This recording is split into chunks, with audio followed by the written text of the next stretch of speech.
हा आपला आपण मागल्या लेक्चर पर्यंत जे पॉइंट्स आपण या ठिकाणी बघितलेले होते आवर्ताच्या संदर्भात. आवर्त म्हणजे काय, आवर्ताचे प्रकार जे आहे ते स्पष्ट करा किंवा त्याचे जे काही आपण वर्गीकरण केलेलं होतं, एक उष्णकटिबंधीय आवर्त आणि समशीतोष्ण कटिबंधीय आवर्त. त्यापैकी आपण यामध्ये उष्णकटिबंधीय आवर्ताच्या संदर्भात जी माहिती आहे ती माहिती आपण मागल्या लेक्चरमध्ये आपण बघितलेली होती.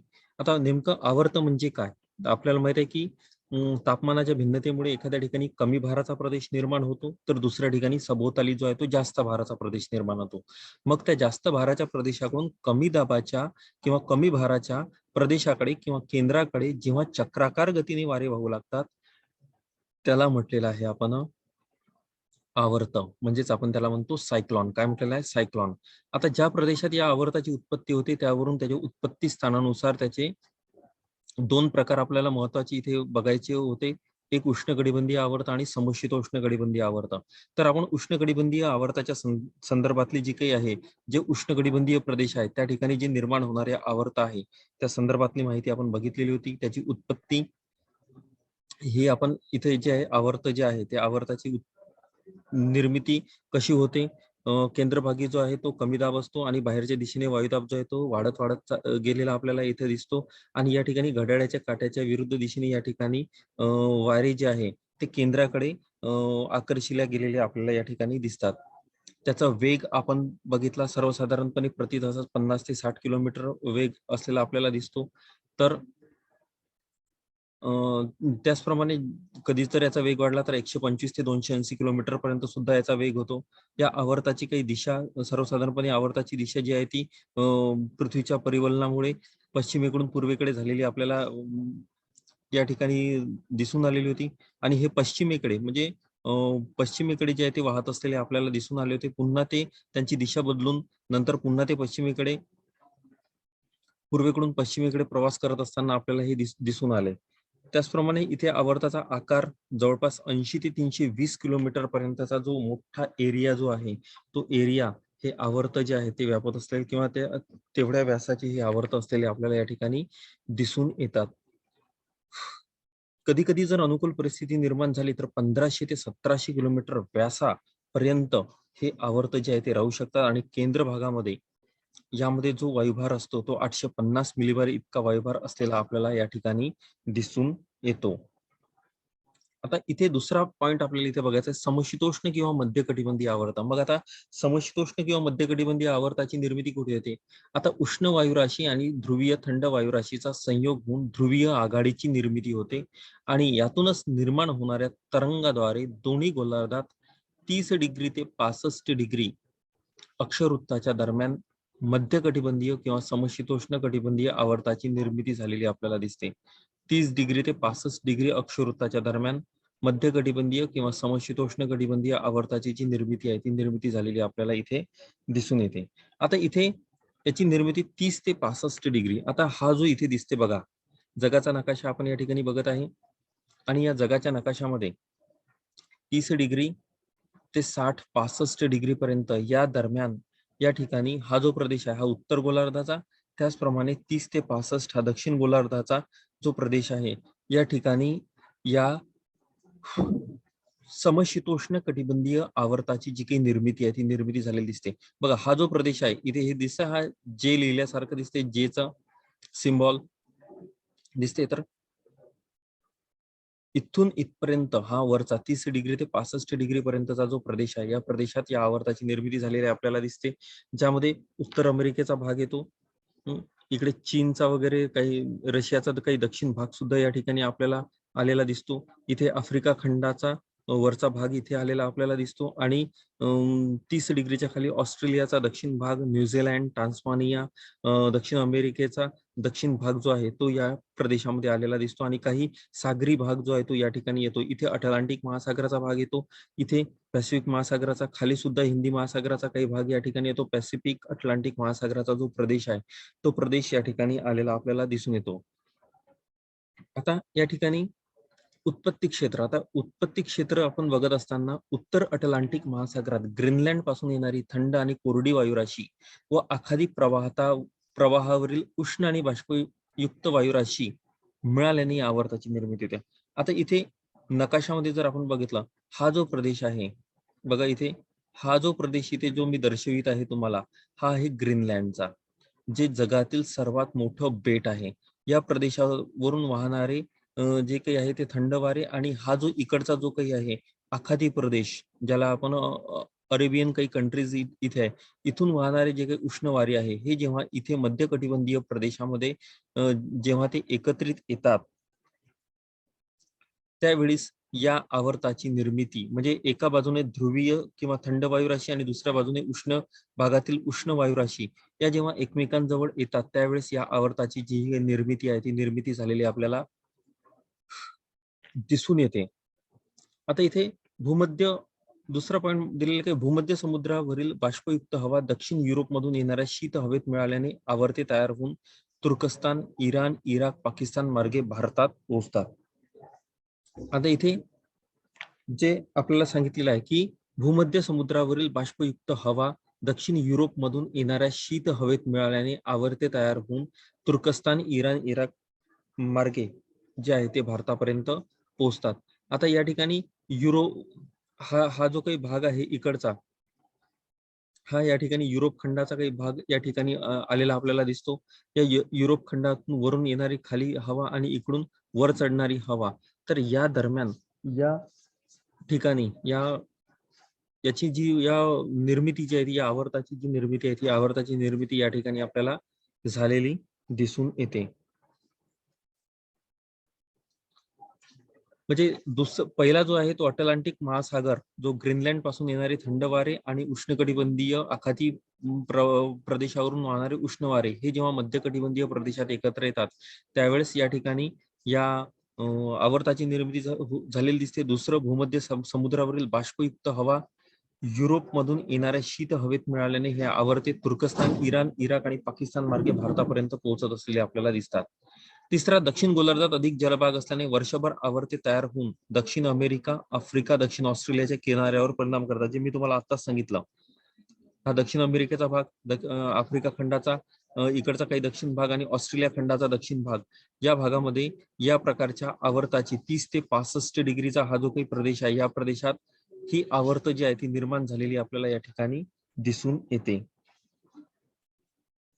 आता या आवर्ताचं हे झालं उत्पत्ती क्षेत्र, की 30 ते 65 डिग्रीचा जो काही प्रदेश आहे, त्या 30 ते 65 डिग्रीच्या प्रदेशात बरोबर या आवर्ताची निर्मिती जी आहे ती झालेली आपल्याला दिसते. हे झालं उत्पत्ती क्षेत्र. आता याची जी मुख्यत्वे निर्मिती कशामुळे होते, आता लॅपॉर्ट आणि शॉ नावाचे जे काही शास्त्रज्ञ होऊन गेले, त्यांनी या ठिकाणी गतिजन्य सिद्धांतानुसार उष्ण आणि थंड वायुराशी सीमेवर आवर्ताची निर्मिती होते. उष्ण आणि थंड वायुराशी सीमेवर.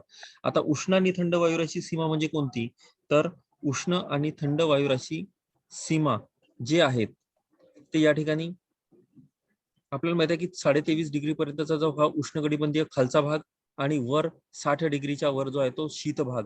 आता या दरम्यान जो मध्य कटिबंधीय भाग येतो, या दरम्यान उष्ण आणि शीत कटिबंधीय प्रदेशाच्या दरम्यान मध्य भागात या आवर्ताची जी काही निर्मिती आहे ती निर्मिती झालेली आपल्याला इथे दिसून येते. आणि या गतिजन्य सिद्धांतानुसार उष्ण आणि थंड वायुराशी सीमेवर या आवर्ताची निर्मिती होते. म्हणजेच उष्णतेमुळे हवा हलकी होते, वर जाते, उंचावरील हवा थंड वायुराशीच्या संपर्कात होऊन या आवर्ताची जी काही निर्मिती आहे ती निर्मिती झालेली किंवा निर्मिती होते, असे विचार जे आहे ते लॅपॉर्ट आणि शॉ यांनी जे आहे ते मांडलेले आहे. तर इथे दुसरं, बर्कनीज नावाचं जे शास्त्रज्ञ होऊन गेले, यांनी बर्कनीजनी या ठिकाणी बघा काय माहिती दिलेली आहे. बर्कनीज यांनी असं म्हटलेलं आहे की या ठिकाणी ध्रुवीय सीमा सिद्धांतानुसार विषुववृत्ताकडून वाहत येणाऱ्या उबदार वायुराशी आणि ध्रुवीय प्रदेशाकडून वाहत येणाऱ्या थंड आणि कोरड्या वायुराशी एकत्र येऊन या आवर्ताची निर्मिती होते. उष्ण वायुराशी आणि थंड वायुराशी ज्या भागात एकत्रित येते त्यास आपण काय म्हणतो, आघाडी किंवा फळी. म्हणजे मग आता मध्य कटिबंधीय प्रदेश जो आहे, आता हा जो मध्य कटिबंधीय प्रदेश आहे, 30 ते 65 डिग्री पर्यंतचा हा जो मध्य कटिबंधीय प्रदेश आहे, या बेल्टमध्ये मग हा उत्तर गोलार्धातील असेल किंवा हा दक्षिण गोलार्धातील असेल.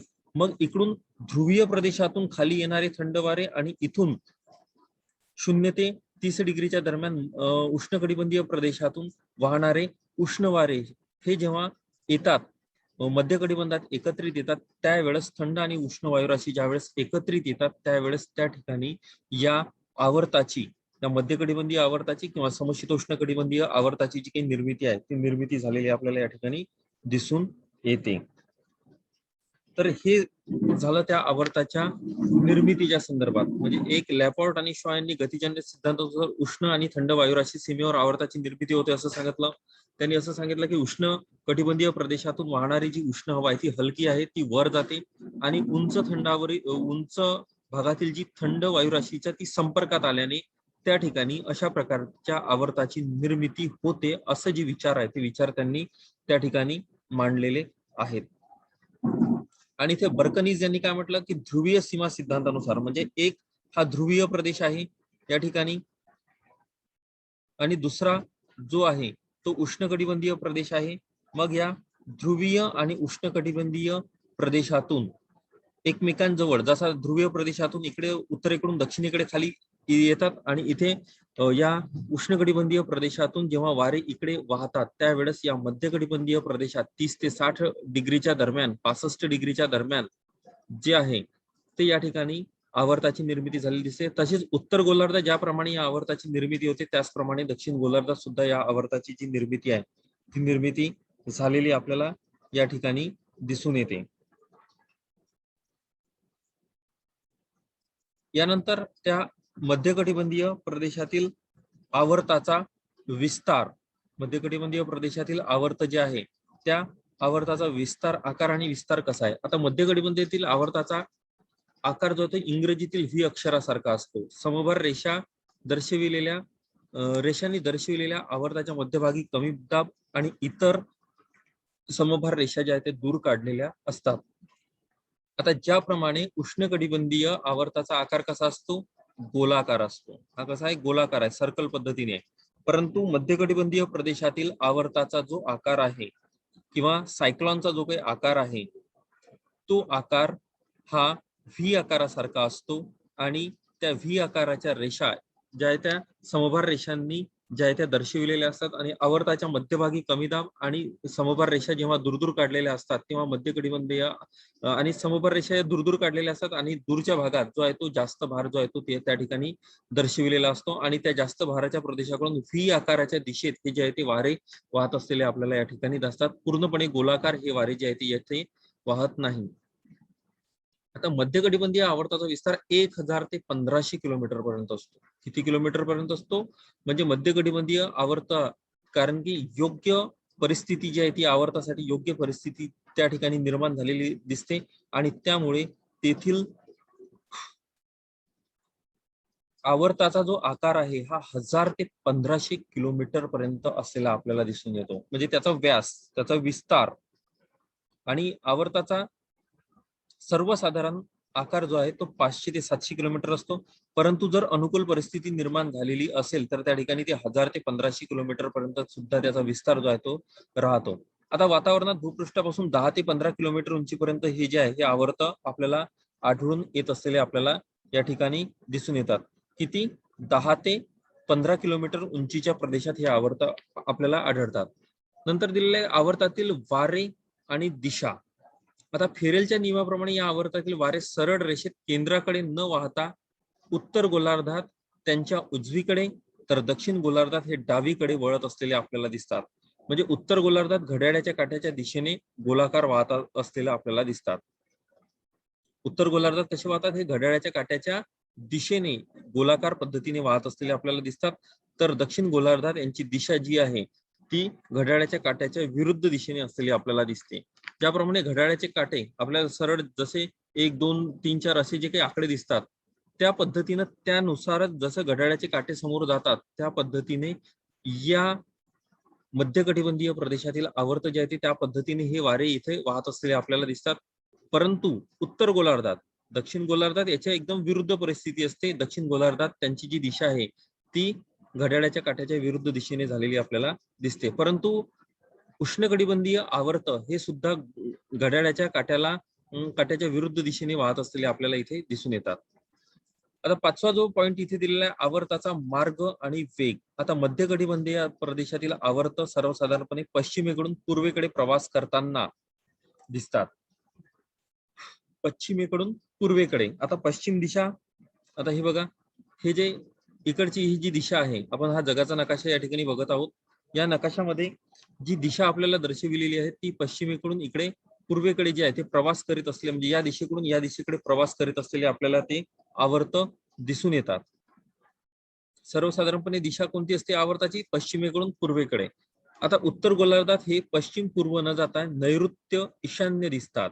नैऋत्य ईशान्य. आता उत्तर गोलार्धात हे पश्चिमेकडून पूर्वेकडे न जाता नैऋत्येकडून ईशान्य. आता नैऋत्य दिशा म्हणजे कोणती मग? नैऋत्य म्हणजे आता इथे उत्तर, दक्षिण, पूर्व, पश्चिम. मग इथे पश्चिम आणि दक्षिण या दोन दिशाच्या दरम्यान जी आहे ती इथे नैऋत्य दिशा आहे. नैऋत्येकडून जे आहे या ठिकाणी सांगितलं की नैऋत्येकडून ईशान्य दिशेत. मग ईशान्य दिशा जी आहे ती उत्तर आणि पूर्व या दिशेच्या दरम्यान जी आहे ती ईशान्य दिशा. म्हणजे या पद्धतीने दक्षिण गोलार्धात जे आहे ते नैऋत्य ईशान्य दिशेकडे हे आवर्त जे आहे ते गेलेले असं. उत्तर गोलार्धात जे आहे हे पश्चिम पूर्व न जाता ते नैऋत्य ईशान्य दिशेकडे जात असलेले आपल्याला दिसतात. आता इथे एक उदाहरण दिलेलं आहे की उत्तर अमेरिकेच्या पूर्व किनाऱ्याजवळ निर्माण होणारे आवर्त अटलांटिक महासागर ओलांडून युरोपात शिरतात. आता हा बघा, हा उत्तर अमेरिका मध्ये जो आहे तो उत्तर अमेरिका आणि इकडे युरोप हा जो आहे तो युरोप खंडाचा भाग या ठिकाणी दिसतो. उत्तर अमेरिका आणि युरोप या दरम्यान जो आहे तो आहे अटलांटिक महासागर. मग इथे उत्तर अमेरिकेच्या या प्रदेशात निर्माण होणारे हे जे आवर्त आहे हे आवर्त इकडे अटलांटिक महासागर ओलांडून युरोप खंडाकडे जे आहे ते जात असलेले आपल्याला या ठिकाणी दिसून येतात. दुसरं म्हटलेलं आहे की आशियाच्या किनाऱ्याजवळ निर्माण होणारे आवर्त पॅसिफिक महासागर ओलांडून उत्तर अमेरिकेत शिरतात. आशियाचे किनारा, आता आशियाचा किनारा कोणता? हा आशिया खंडाचा हा पूर्वेकडचा भाग. हा जो आहे हा पूर्वेकडचा भाग. या पूर्वेकडच्या भागाकडून जर आपण हा नकाशा असा गोलाकार पद्धतीने जर जोडला तर हा इकडचा हा जो भाग आहे तो या ठिकाणी जुडलेला आपल्याला या ठिकाणी दिसतो. मग हा भाग जो आहे तो इथे जुडलेला आपल्याला दिसतो. इकडे आशिया खंडाचा पूर्व भाग आणि उत्तर अमेरिका खंडाचा पश्चिम भाग हे जे आहे हे जवळजवळ असलेले आपल्याला दिसतात. मग आशिया खंडाच्या भागाकडून हा जो आहे इथे पॅसिफिक महासागर आहे आणि या पॅसिफिक महासागर ओलांडून हे वारे जे आहे या उत्तर अमेरिका खंडाकडे वळत असलेले आपल्याला या ठिकाणी दिसून येतात. आणि दक्षिण गोलार्धात सागरीय भाग असल्याने त्यांचा सर्वसाधारण मार्ग हा पश्चिम पूर्व असतो, कारण की त्यामध्ये तिथे कुठल्याही प्रकारचा भूमिखंडीय भाग नसल्याने, वृक्ष नसल्याने किंवा झाडांचा कुठलाही भाग, इमारतीचा कुठल्याही प्रकारचा भाग नसल्याने ते सर्वसाधारण मार्ग जो आहे तो त्याचा पश्चिमेकडून पूर्वेकडे असतो, कारण की त्यामध्ये कुठल्याही प्रकारचा अडथळा त्या ठिकाणी निर्माण होत नाही. परंतु भूमिखंडीय भागात काही प्रमाणात अडथळा जो आहे तो निर्माण होतो किंवा उत्तर गोलार्धात हे जे आहे ते पश्चिम पूर्व न जाता नैऋत्य ईशान्य दिशेने वाहत असलेले आपल्याला दिसतात. आता येथे आवर्ताचा प्रवासाचा वेग हा जो आहे तो ऋतूनुसार बदलतो. सर्वसाधारणपणे उन्हाळ्यात जो आहे याचा दर ताशी वेग 30 किमी तर हिवाळ्यात दर ताशी वेग जो असतो तो 50 किमी असलेला आपल्याला या ठिकाणी दिसून येतो. म्हणजे अशा प्रकारे हा वेग सुद्धा या ठिकाणी जो आहे तो दर्शविलेला आहे. सर्वसाधारणपणे उन्हाळ्यात दर ताशी वेग जो आहे तो 30 किमी तर हिवाळ्यात दर ताशी वेग 50 किमी. परंतु ज्या वेळेस या आवर्तांना अनुकूल परिस्थिती मध्य कटिबंधीय प्रदेशात निर्माण होते त्यावेळेस एकदमच जर अनुकूल परिस्थिती निर्माण झाली तर सर्वसाधारणपणे 500 ते 700 किमी प्रति तासाने हे जे आहे यातले जे काही वारे आहे ते वाहत असलेले आपल्याला दिसतात. 500 ते 700 किमीचा याचा आकार असलेला आपल्याला दिसतो आणि याचा वाऱ्याचा वेग सुद्धा खूप जास्त असलेला आपल्याला दिसतो. परंतु एकदमच अनुकूल परिस्थिती निर्माण झाली तर याचा विस्तार 1000 ते 1500 किलोमीटर पर्यंत व्यासाचे किंवा तेवढ्या आकाराचा किंवा तेवढ्या विस्ताराचे हे आवर्त असलेले आपल्याला या ठिकाणी दिसून येतात.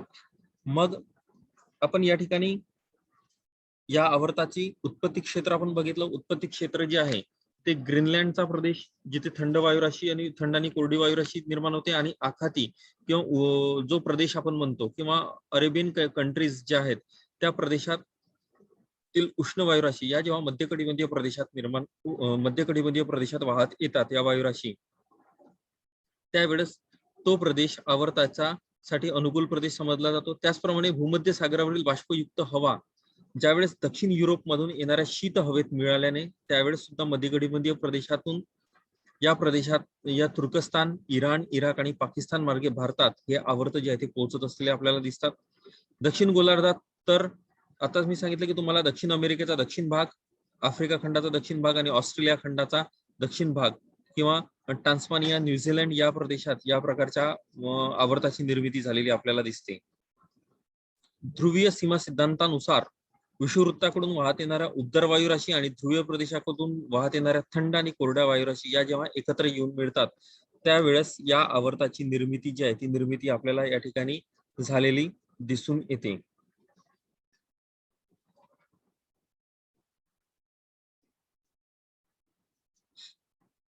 त्यानंतर आवर्ताचा आकार आणि विस्तार आताच आपण बघितला. आवर्ताचा वारे आणि दिशा. आता यातील वारे जे आहे ते सरळ केंद्राकडे न वाहता उत्तर गोलार्धात त्याच्या उजवीकडे तर दक्षिण गोलार्धात त्याच्या डावीकडे, म्हणजे उत्तर गोलार्धात घड्याळाच्या काट्याच्या दिशेने वाहतात तर दक्षिण गोलार्धात ते घड्याळाच्या काट्याच्या एकदम विरुद्ध दिशेने. ज्या पद्धतीने घड्याळाचे काटे सरळ आपल्याला जात असलेले दिसतात त्याच्या एकदम विरुद्ध जे आहे ती स्थिती म्हणजे ही दक्षिण गोलार्धात या आवर्ताची असलेली आपल्याला दिसते. आवर्ताचा मार्ग आणि वेग सुद्धा आपण या ठिकाणी बघितलेला आहे. म्हणजे यावरून आपल्याला उष्णकटिबंधीय आवर्त आणि समशीतोष्ण कटिबंधीय आवर्त काय आहे त्या संदर्भात या ठिकाणी जी माहिती आहे ती माहिती आपल्याला या ठिकाणी होते. आवर्ताच्या प्रकारामध्ये आवर्त जे आहे आवर्तामध्ये आपल्याला माहिती आहे की केंद्रभागी जो आहे तो कमी दाब असतो आणि केंद्रभागीच म्हणजे मध्यभागी जो आहे तो कमी दाब असतो आणि सभोवतालच्या दिशेने जो आहे तो जास्त वायुभाराचं जे काही केंद्र आहे ते केंद्र या ठिकाणी निर्माण झालेलं आपल्याला दिसून येते. जास्त वायुभाराचं केंद्र जे आहे ते केंद्र त्या ठिकाणी निर्माण झालेलं आपल्याला दिसून येते. आणि इथे आपण दोन प्रकारे याची अभ्यास आहे, उष्णकटिबंधीय आवर्त आणि समशीतोष्ण कटिबंधीय आवर्त. यावर आता जर थिओरिटिकल एक्झाम असती तर तुम्हाला यावर उष्णकटिबंधीय आवर्त आणि समशीतोष्ण कटिबंधीय आवर्ताबद्दल माहिती सुद्धा विचारल्या जाऊ शकली असती. परंतु आपले सगळे प्रश्न जे आहेत आता जे आहे ते एमसीक्यू पॅटर्नच जी परीक्षा आहे ती परीक्षा तुमची या ठिकाणी होईल. ज्याप्रमाणे फर्स्ट सेमिस्टर झालं त्याचप्रमाणे सेकंड सेमिस्टरची सुद्धा परीक्षा याच पद्धतीने होणार. मग आता इथे आपण समशीतोष्ण किंवा मध्य कटिबंधीय आघाडी आवर्ताच्या संदर्भात या ठिकाणी माहिती बघितली. आता इथे उष्ण वायुराशी आणि ध्रुवीय थंड वायुराशीचा संयोग होऊन या ठिकाणी ध्रुवीय आघाडीची निर्मिती होते. आता दोन्ही गोलार्धात 30 ते 65 डिग्री अक्षवृत्ताच्या दरम्यानचा जो प्रदेश आहे जो मध्य कटिबंधीय किंवा समशीतोष्ण कटिबंधीय प्रदेश म्हणतो त्या प्रदेशात या आवर्ताची जी काही निर्मिती आहे ती निर्मिती झालेली आपल्याला दिसते. ज्यामध्ये आपण या ठिकाणी नकाशामध्ये हा जो ग्रीनलँडचा जो प्रदेश आहे हा थंड प्रदेशात या ठिकाणी या प्रदेशातून वाहत येणारी थंड वायुराशी आणि इथे उष्णकटिबंधीय प्रदेशातून वर जाणारी उष्ण वायुराशी या दरम्यान हा जो मध्य कटिबंधीय प्रदेश आहे 30 ते 60 डिग्री, मग 0 ते 30 डिग्रीच्या दरम्यान जे वर वाहणारे जे काही उष्ण वारे आहे आणि इथे 90 ते 75 डिग्री या दरम्यान 90 ते 66.5 डिग्री पर्यंत जे काही ध्रुवीय प्रदेशातून खाली येणारे जे काही शीत वारे आहे हे जेव्हा 30 ते 65 डिग्री अक्षवृत्ताच्या दरम्यान दोन्ही प्रदेशातील वारे जेव्हा मध्य कटिबंधात एकत्रित येतात त्यावेळेस त्या ठिकाणी आघाडीची निर्मिती सुद्धा होते आणि या ठिकाणी मध्य कटिबंधीय किंवा समशीतोष्ण कटिबंधीय आवर्ताची निर्मिती सुद्धा या ठिकाणी झालेली आपल्याला दिसून येते. म्हणजे या प्रदेशात हे आवर्त निर्माण होतात. ज्याप्रमाणे उत्तर गोलार्धात या आवर्ताची निर्मिती होते त्याचप्रमाणे दक्षिण गोलार्धात सुद्धा या आवर्ताची निर्मिती जी आहे ती झालेली दिसते. कारण की हा जो 0 ते 30 डिग्रीचा हा जो काही प्रदेश आहे इथे आफ्रिका खंडाचा दक्षिण भाग, उत्तर अमेरिकेचा मध्य भाग, ऑस्ट्रेलियाचा उत्तर मध्य भाग हा जो प्रदेश आहे या प्रदेशातून वाहणारे उष्ण वारे इथे खाली जे आहे ते 30 ते 60 डिग्रीच्या प्रदेशात खाली उतरतात आणि इकडे 60 डिग्री ते 90 डिग्रीच्या दरम्यानचे जे काही दक्षिण गोलार्धातील जे शीत थंड वारे आहे हे सुद्धा वरच्या भागामध्ये जातात आणि म्हणजेच दक्षिण गोलार्धातील 30 ते 65 डिग्रीच्या अक्षवृत्ताच्या दरम्यानचा जो काही मध्य कटिबंधीय प्रदेश आहे या ठिकाणी सुद्धा या आवर्ताची निर्मिती होते. परंतु या ठिकाणी जास्तीत जास्त जो आहे तो सागर भाग जो आहे तो असलेला आपल्याला दिसतो ज्यामध्ये पॅसिफिक, अटलांटिक आणि इंडियन ओशियनचा या ठिकाणी दक्षिण भाग असलेला आपल्याला इथे दिसून येतो. याही प्रदेशात या प्रकारच्या आवर्ताची जी काही निर्मिती आहे ती निर्मिती या ठिकाणी आपल्याला झालेली दिसते. तर या ठिकाणी आपण उष्णकटिबंधीय आवर्त आणि समशीतोष्ण कटिबंधीय आवर्त, टेम्परेट अँड ट्रॉपिकल सायक्लॉन बद्दल जी काही माहिती आहे ती माहिती या ठिकाणी आपण बघितली. त्याचा आकार, विस्तार, त्याचा वेग, मार्ग, वारे, दिशा, उत्पत्ती, निर्मिती, हे सगळे जे पॉइंट आहेत ते सगळे पॉइंट्स या ठिकाणी आपण बघितलेले आहेत. यानंतरचा आपला जो टॉपिक आहे तो टॉपिक या ठिकाणी राहणार आहे तो म्हणजे प्रत्यावर्त. आता आवर्ताच्या एकदम विरुद्ध परिस्थिती म्हणजेच प्रत्यावर्त. आवर्ताच्या एकदम विरुद्ध परिस्थिती म्हणजे प्रत्यावर्त. या ठिकाणी प्रत्यावर्त बद्दल आपण थोडी माहिती बघू. आता प्रत्यावर्त म्हणजे काय नेमकं. आता प्रत्यावर्ताची वैशिष्ट्ये. आता इथे प्रत्यावर्ताची संकल्पना जी आहे ती सर्वप्रथम कोणी मांडली, सर फ्रान्सिस गाल्टन. त्यांच्या मते प्रत्यावर्त हा चक्रीवादळाचाच प्रकार असून आवर्ताच्या अगदी उलट परिस्थिती प्रत्यावर्तात दिसून येते. आवर्ताच्या अगदी उलट परिस्थिती. आता इथे म्हटलेलं आहे की विशिष्ट स्थानिक कारणामुळे एखाद्या ठिकाणी मध्यभागात हवेचा जास्त भाराचा प्रदेश, मध्यभागात हवेचा जास्त भाराचा प्रदेश आणि सभोवतालच्या प्रदेशात कमी वायुभार. बघा इथे काय म्हटलेलं आहे की मध्यभागात हवेचा जास्त भार आणि सभोवताली जो आहे तो कमी भार. परंतु आपण आवर्तामध्ये काय म्हटलेलं होतं, आवर्तामध्ये मध्य भागात कमी भार असतो आणि सभोवतालच्या दिशेने जास्त भार असतो. म्हणून इथे प्रत्यावर्त म्हणजे ज्याला आपण अँटी सायक्लॉन म्हटलं, सायक्लॉनच्या एकदम विरुद्ध परिस्थिती त्याला म्हणतो आपण अँटी सायक्लॉन.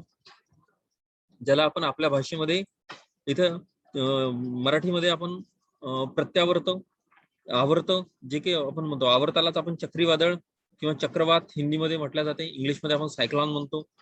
आता इथे आवर्ताच्या एकदम विरुद्ध परिस्थिती जी आहे ती प्रत्यावर्तामध्ये असते आणि विशिष्ट स्थानिक कारणामुळे एखाद्या ठिकाणी मध्यभागात हवेचा जास्त भाराचा प्रदेश, त्या मानाने सभोवतालच्या प्रदेशात कमी वायुभार निर्माण होतो. मग काय होते, हवेचा जो मध्यभागात किंवा जो केंद्र भागात जो जास्त भार असतो किंवा हाय प्रेशर जो असतो, त्या high pressure to low pressure, वारे कसे वाहतात नेहमी हाय प्रेशर टू, मग त्या जास्त भाराच्या केंद्र भागाकडून जो सभोवतालचा जो कमी भाराचा जो प्रदेश आहे त्या प्रदेशाकडे चक्राकार गतीने वारे जे आहे ते व्हायला लागतात. त्यांना प्रत्यावर्त किंवा अँटी सायक्लॉन जे आहे ते अँटी सायक्लॉन किंवा प्रत्यावर्त जे आहे ते असं म्हटलं जाते. आता इथे हवेच्या केंद्रोत्सारी शक्तीमुळे मध्य भागातील हवा जास्त भाराच्या प्रदेशाकडून सभोवतालच्या कमी भार प्रदेशाकडे चक्राकार गतीने वाहू लागल्यास त्याला प्रत्यावर्त असे म्हणतात. आता हवेच्या केंद्रोत्सारी शक्तीमुळे मध्य भागातील जी हवा आहे ती मध्य भागात काय असतो, जास्त भार असतो. मग या जास्त भाराच्या प्रदेशाकडून बाहेरच्या दिशेने जे आहे तो कमी भाराचा प्रदेश असतो आणि त्या बाहेरच्या कमी भाराच्या प्रदेशाकडे जे वारे व्हायला लागतात त्याला आपण काय म्हणतो, प्रत्यावर्त. आता इथे बघा, इथे केंद्रामध्ये जास्त दाब आहे, 1028 मिलीबार इतकं वयभार आहे. बाहेरच्या दिशेने हा वयभार जो आहे तो कमी कमी कमी कमी कमी होत गेलेला आपल्याला दिसतो. मग या जास्त भाराच्या प्रदेशाकडून बाहेरच्या दिशेने जेव्हा वारे व्हायला सुरुवात होतात तेव्हा त्याला आपण म्हणतो कमी वायुदाब. म्हणजे तेव्हा आपण त्याला म्हणतो प्रत्यावर्त. मग बाहेरच्या दिशेने जो असतो हा कमी दाब असतो आणि आतमध्ये जो असतो तो जास्त दाब असतो. मग जास्त दाबाच्या प्रदेशाकडून जेव्हा वारे कमी दाबाच्या प्रदेशाकडे व्हायला सुरुवात करतात तेव्हा इथे जी स्थिती निर्माण होते ती प्रत्यावर्ताची निर्मिती झालेली आपल्याला दिसते. आता इथे काय म्हटलं की प्रत्यावर्ताची कल्पना सर्वप्रथम कोणी मांडली, सर फ्रान्सिस गाल्टन यांनी मांडली. त्यांच्यामध्ये प्रत्यावर्त हा चक्रीवादळाचाच एक प्रकार आहे. म्हणजे आवर्ताच्या एकदम विरुद्ध परिस्थिती जी आहे ती प्रत्यावर्तात निर्माण झालेली दिसते. विशिष्ट स्थानिक कारणामुळे एखाद्या ठिकाणी मध्यभागात हवेचा जास्त भाराचा प्रदेश, त्या मानाने सभोवतालच्या प्रदेशात कमी भार जो आहे तो निर्माण होतो आणि या जास्त भाराच्या केंद्र भागाकडून किंवा मध्य भागातून बाहेरच्या दिशेने जे आहे ते वारे जे आहे ते चक्राकार गतीने फिरू लागतात, त्याला आपण प्रत्यावर्त म्हणतो. बिलकुल सायक्लॉनच्या एकदम विरुद्ध स्थिती जी आहे ती अँटी सायक्लॉनची असलेली आपल्याला दिसते. म्हणजे आवर्ताच्या विरुद्ध परिस्थिती जी आहे ती प्रत्यावर्ताची असलेली आपल्याला दिसते. आता इथे हवेच्या केंद्रोत्सारी शक्तीमुळे मध्य भागातील हवा जास्त भाराच्या प्रदेशाकडून सभोवतालच्या कमी भार प्रदेशाकडे जेव्हा चक्राकार गतीने वाहू लागते तेव्हा त्याला प्रत्यावर्त असे म्हणतात. प्रत्यावर्तांची सुद्धा इथे काही वैशिष्ट्य दिलेले आहे. प्रत्यावर्ताचा आकार, विस्तार, त्याची गती, दिशा, त्याची वाऱ्याची दिशा, प्रत्यावर्तातील वायुदाब, त्याचं काही वर्गीकरण सुद्धा या ठिकाणी दिलेलं आहे. तर या प्रकारे या ठिकाणी प्रत्यावर्त आणि प्रत्यावर्ताची जी काही वैशिष्ट्ये आहेत त्या प्रत्यावर्ताची काही वैशिष्ट्ये, त्याचं जे काही वर्गीकरण या ठिकाणी दिलेलं आहे प्रत्यावर्ताचं म्हणजे अँटी सायक्लॉनचं, त्या संदर्भात जी माहिती आहे ती माहिती उद्याच्या लेक्चर पासून जो आहे तो हा टॉपिक या ठिकाणी आपण सुरू करणार प्रत्यावर्ताच्या संदर्भातला. इथे प्रत्यावर्ताची काही वैशिष्ट्ये दिलेली आहे, त्याचा आकार काय राहणार आहे, विस्तार काय आहे, त्याची गती आणि दिशा कशी असेल, वाऱ्याची ते उत्तर गोलार्ध दक्षिण गोलार्ध कोणत्या पद्धतीने वाहणार, त्यातील वायुदाब कसा असेल, तर या संदर्भातली सगळी माहिती जी आहे ती आपण उद्याच्या लेक्चरमध्ये जे आहे ते उद्याच्या लेक्चरमध्ये या ठिकाणी बघणार. आणि आजचं जे आपलं लेक्चर आहे ते आजचं लेक्चर जे आहे ते आपण या ठिकाणी संपवू. आज जे आपण टॉपिक या ठिकाणी कंप्लीट केलेला आहे, म्हणजे याच्या आधीच्या लेक्चरमध्ये आपण उष्णकटिबंधीय आवर्ताची वैशिष्ट्ये आपण या ठिकाणी बघितलेली होती. उष्णकटिबंधीय आवर्ताच्या वैशिष्ट्यामध्ये त्याच्या आवर्ताची उत्पत्ती कुठे होते, त्या आवर्ताचा वेग आणि गती कशी असते, त्याच्या आवर्ताचा मार्ग आणि दिशा कशी आहे उष्णकटिबंधीय आवर्ताची, त्याचा आकार आणि विस्तार कितीपर्यंत कुठपर्यंत राहू शकतो, किती किलोमीटर पर्यंत राहू शकतो, किती उंचापर्यंत आणि किती विस्तार त्याचा राहू शकतो, हे सुद्धा आपण बघितलं. समशीतोष्ण किंवा मध्यकटिबंधीय आवर्तामध्ये आपण त्याचं उत्पत्ती क्षेत्र या ठिकाणी बघितलेलं आहे. आज आवर्ताची निर्मिती कुठे होते, तो प्रदेश म्हणजे आवर्ताची निर्मितीसाठी कोणती परिस्थिती आवश्यक असते, आवर्ताचा आकार आणि विस्तार, त्याची वारे, त्याची दिशा, मार्ग, वेग या संदर्भात ही सगळी जी माहिती आहे ती माहिती आपण या ठिकाणी बघितलेली आहे. तर आजचं जे लेक्चर आहे ते आजचं लेक्चर आपण या ठिकाणी जे आहे ते आज इथे आजचं लेक्चर जे आहे ते आपण